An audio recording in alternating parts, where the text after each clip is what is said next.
Futuristic jobs तैयार होगी, tech industries के लिए नया वातावरण तैयार होगा। చంద్రబాబు నాయుడు గారి నేతృత్వంలో ఇకపై మన ఆంధ్రప్రదేశ్ సాఫ్ట్వేర్ హబ్ మాత్రమే కాదు, మ్యానుఫ్యాక్చరింగ్ హబ్గా కూడా ఎదగబోతుంది.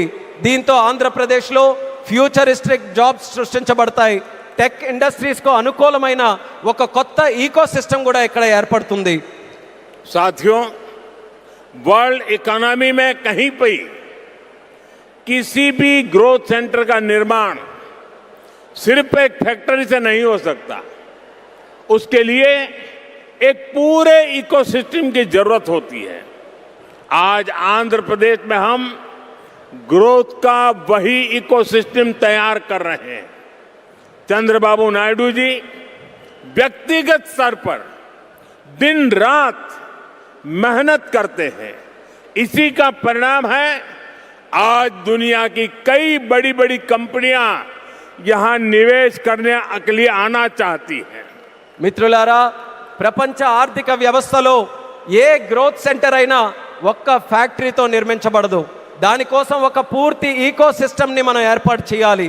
ఈరోజు ఆంధ్రప్రదేశ్లో మనం అలాంటి గ్రోత్ ఈకో సిస్టమ్ని నిర్మించబోతున్నాం.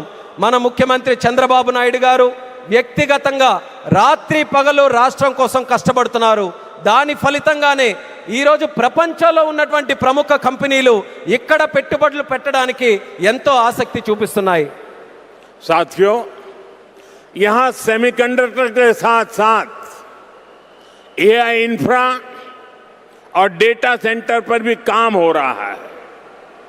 गूगल ने भी यहां $15 बिलियन के एआई और क्लाउड इंफ्रास्ट्रक्चर कैंपस की घोषणा की है।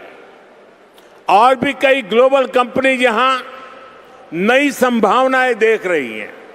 इसका बहुत बड़ा फायदा आंध्र प्रदेश के साथ साथ देश के यूथ को हो रहा है. మిత్రులారా, ఇక్కడ సెమీ కండక్టర్తో పాటు ఏఐ ఇన్ఫ్రాస్ట్రక్చర్, డేటా సెంటర్స్ రంగాల్లో కూడా వేగంగా పనులు జరుగుతున్నాయి. గూగుల్ కూడా ఇక్కడ $15 బిలియన్ విలువైన ఏఐ మరియు క్లౌడ్ ఇన్ఫ్రాస్ట్రక్చర్ క్యాంపస్ని ఏర్పాటు చేయబోతుంది. ఇంకా అనేక అంతర్జాతీయ కంపెనీలు కూడా ఇక్కడ కొత్త పెట్టుబడులకు అవకాశాలు చూస్తున్నాయి. దీనివల్ల ఆంధ్రప్రదేశ్ యువత కాకుండా దేశ యువతకు కూడా ఒక్క గొప్ప ప్రయోజనం కలగబోతుంది. साथियों, आंध्र की इंडस्ट्रियल ग्रोथ स्टोरी केवल डिजिटल टेक तक से ही सीमित नहीं है. नकापल्ली में केंद्र सरकार बड़े फार्मा पार्क के लिए भी सहयोग दे रही है. इससे आंध्र प्रदेश देश के एक बड़े फार्मा हब के रूप में भी विकसित होगा.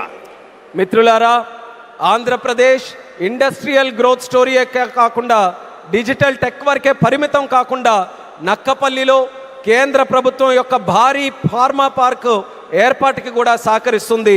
దీంతో ఆంధ్రప్రదేశ్ దేశంలోనే ఒక ప్రముఖ ఫార్మా హబ్గా ఎదగబోతుందని తెలియజేస్తున్నాను.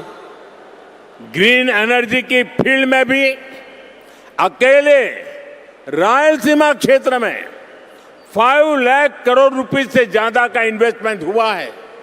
मैं आज आंध्र प्रदेश के आप सभी लोगों को फिर विश्वास दिलाता हूं, हमारी सरकार ऐसी हर संभावनाओं को साकार करने के लिए दिन रात ये डबल इंजन सरकार काम करती रहेगी.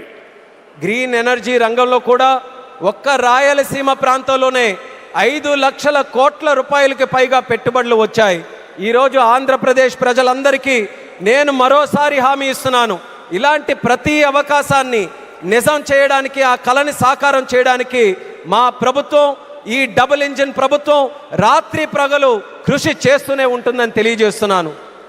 साथियों, आज आंध्र प्रदेश में हर सेक्टर में